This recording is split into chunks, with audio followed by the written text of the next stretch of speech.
So ayun, magandang araw ulit sa inyong lahat at welcome ulit sa ating panibagong video. So ngayong araw, ang topic natin is kung ano yung kaibahan ng safety walkthrough at saka yung safety inspection. So pagka safety walkthrough kasi, madalas nagkasama nito is si safety officer, si engineer or work supervisor, si project in charge at saka si project manager. Yun yung mga madalas na magkasama pag nagkakandak ng safety walkthrough.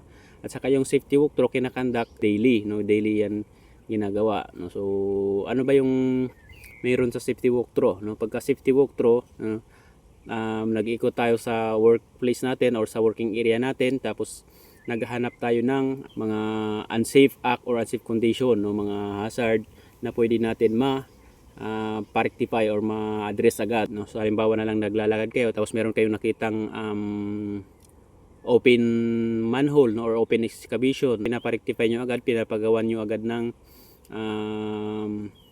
barricades, signage.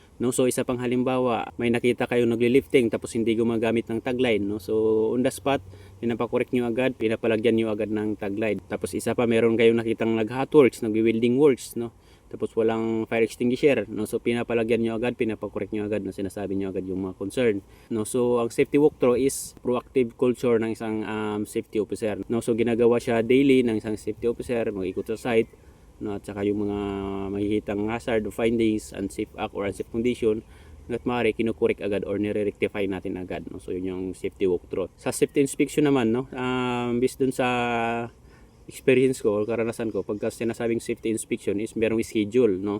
Example, weekly, merong schedule ng safety inspection. Kung madalas naman doon, ang pagka nag-inspect ng ang safety is tinitingnan kung compliance ba yung isang company or contractor. So kagaya sa amin, meron kaming weekly safety inspection dun sa site, sa workplace.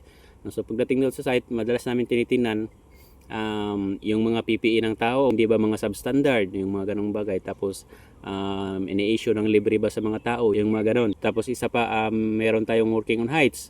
So yung nag-erect ba ng scaffolding doon is scaffolder erector na certified ba. Tapos meron bang ayos na tagging, yung mga ganung bagay, safety inspection, kung nagko-comply ba yung sa standard. Tapos halimbawa din yung mga activities natin, may permit to works ba, may work permits ba lahat ng ating mga activities, tinitingnan din yan. Tapos isa pa, halimbawa yung napoprovide ba natin, nako-comply ba natin yung proper ingress at saka egress sa mga workers natin, yung mga ganung bagay na i-provide ba ng maayos. Meron ba tayong emergency plan, yung mga ganung bagay. So tinitingnan niya din sa inspection, safety inspection. Tapos tingnan natin yung mga heavy equipment, third party certificate, kung valid ba. Yun yung madalas na makikita natin pagdating sa safety inspection. Kung baga sa madaling salita, ang safety walkthrough is proactive na ginagawa madalas na isang safety officer na daily. So yun yung sa safety walkthrough. Tapos sa safety inspection naman is for compliance, kung nagko-comply ba tayo doon sa Occupational Safety and Health or OSH standard dito sa Pilipinas, kung compliance ba yung company natin, yung mga ganung bagay. So yun po yung kaibahan ng dalawa na yun, safety walkthrough at saka safety inspection.